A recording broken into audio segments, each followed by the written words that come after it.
Downtown is the oldest district in Salt Lake City. The grid from which the entire city is laid out originates at Temple Square, the location of the Salt Lake Temple. Location: downtown Salt Lake City is usually defined as the area approximately between North Temple and 400 South Streets north to south and about 500 East and 600 West Streets east to west. Downtown encompasses the areas of Temple Square, the Gateway District, Main Street, the Central Business District, South Temple, and others, along with local and state government and non-profits. Two primary business organizations, the Salt Lake Chamber and the Downtown Alliance, promote Salt Lake City's downtown as the heart of the state, and as its most lively and diverse locale. History: downtown's layout was first planned in 1833, 17 years before Salt Lake City was founded. Joseph Smith designed the Plat of Zion, a plan for cities of 20,000 people each that followed city blocks with self-sufficient family farms surrounding several temples in the center. Smith meant for this plan to be applied to the city of Zion in the Midwestern United States, but following persecution and Smith's assassination, the plans were carried westward by the Mormon pioneers. Downtown Salt Lake began to form in 1847 when Brigham Young chose the site of the Salt Lake Temple of the Church of Jesus Christ of Latter-day Saints, forming the core of the settlement. Temple Square became the center of the grid system, bounded by South Temple, West Temple, North Temple, and East Temple Streets. Streets are named according to the distance and direction from the southeast corner of Temple Square. For example, 200 West is 2 blocks west of this meridian, while 400 South is 4 blocks south. East Temple was popularly known as Main Street, and was officially renamed sometime in the late 19th century. It has been a commercial center of the city. Main Street. The early Mormon pioneers, who originally settled in Salt Lake City, adopted a form of consecration whereby crops grown and products produced were divided among members of the Church of Jesus Christ of Latter-day Saints in local congregations. This enabled new settlers to have the food and products they needed after they made the rigorous journey to Salt Lake City. This exchange was eventually organized into what would become Zion's Cooperative Mercantile Institution. The first businesses to locate on Main Street were those founded by James A. Livingston and Charles A. Kincaid in 1850, in the area south of the council house that was being built on the corner of Main and South Temple Streets. The Mormon pioneers lived a very secluded existence in the remote Salt Lake Valley for the first 20 years of settlement. However, in 1865 U.S. troops stationed in Park City discovered silver and announced it to the world. With this announcement, an entirely new element began streaming into Salt Lake City.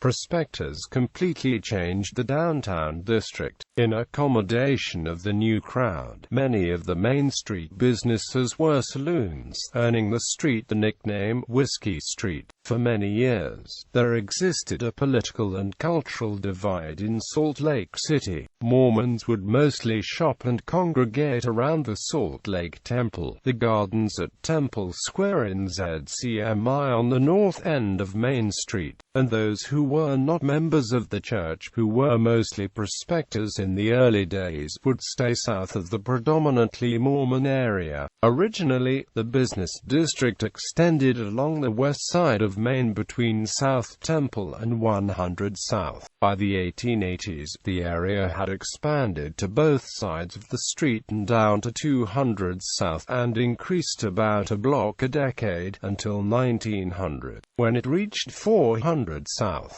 Today, the southern limit of downtown Salt Lake City is usually considered 900 South.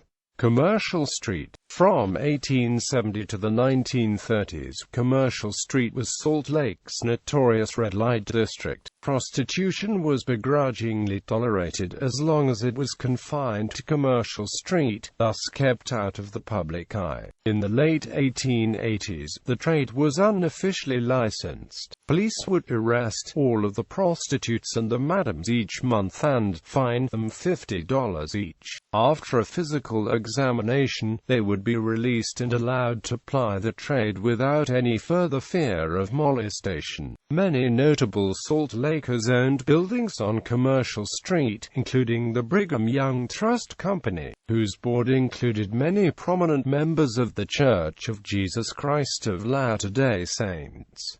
Brigham Young, Jr., then a church apostle and vice president of the bank, temporarily resigned over the matter, until the building was later sold. 20th century. After World War II, many people could afford to move out of downtown into the suburbs. By 1971, 60% of the homes in downtown Salt Lake City were in major disrepair. Starting in the 1960s, revitalization efforts began, spearheaded by the LDS Church, who had always considered downtown the home. During the 70s, they built the ZCMI Center Mall on a full city block of land that had previously housed the ZCMI department store, preserving the historic storefront. The church also leased land to a developer to build Crossroads Mall. The land for the mall originally housed the Amison Jewelry Building, at the time Salt Lake City's oldest building. A study commissioned by the city found it to be Salt Lake City's most architecturally significant building, and efforts to preserve it were underway.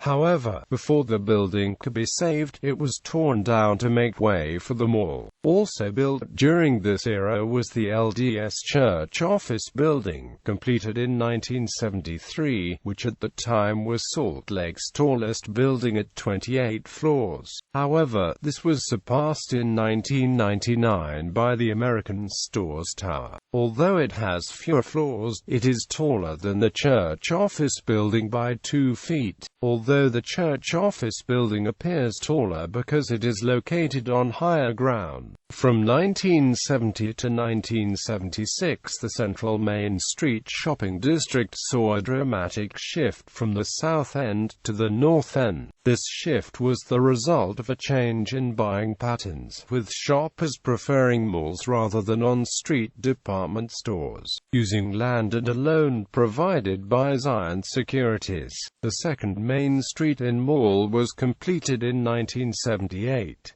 Following the completion of the Crossroads Mall, the south end of Main Street collapsed, beginning with 117-year-old Merchant Tower Barks department store. Others to go under were Broadway Music, Paris Company, Baker Hughes, Pembroke's, Keith O'Brien and Keith Warshaw. In the 1980s, a Saudi businessman, Adnan Khashoggi, had a vision of turning Salt Lake City into a major business hub.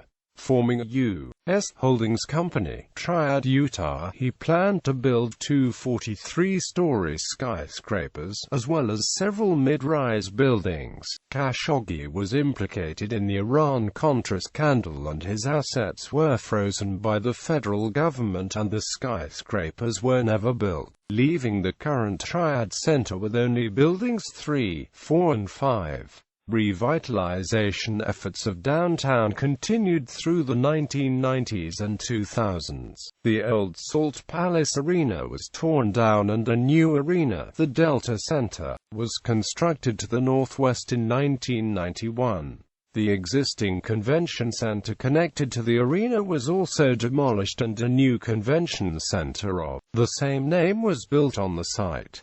In 1998, the Wells Fargo Center was completed and remains the tallest building in Salt Lake City today. In 2000, the LDS Conference Center was completed and supplanted the still existing Salt Lake Tabernacle for conferences of the Church of Jesus Christ of Latter-day Saints. The Gateway District, which contains office space, apartment complexes, and an open-air shopping center, was completed in 2001 near the western edge of downtown, replacing an old, run-down industrial area near the railroad. LDS Business College as well as the BYU Salt Lake Center moved downtown to the Triad Center, which was also purchased by the LDS Church in 2004.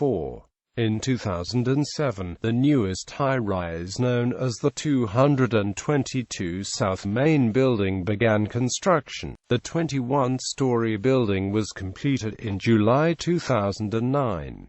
City Creek Center. City Creek Center is a retail, office and residential development constructed on nearly 20 acres across 3 blocks in downtown Salt Lake City. Construction completed on March 22, 2012. The project includes nearly 725,000 square feet of retail space, new and refurbished office towers, new residential buildings, and a full-service grocery store. Crime. Pioneer Park, on the western edge of downtown, has developed a reputation as one of the most crime-ridden areas of the state, and also has a high rate of drug dealers. During a 6-day crackdown in early November 2007, 658 people were arrested in and around the park. Approximately 70% of all arrests made in the city during the time period in an area that takes up just 1% of Salt Lake City. Pioneer Park was completely renovated in early 2008 following several severe assault incidents.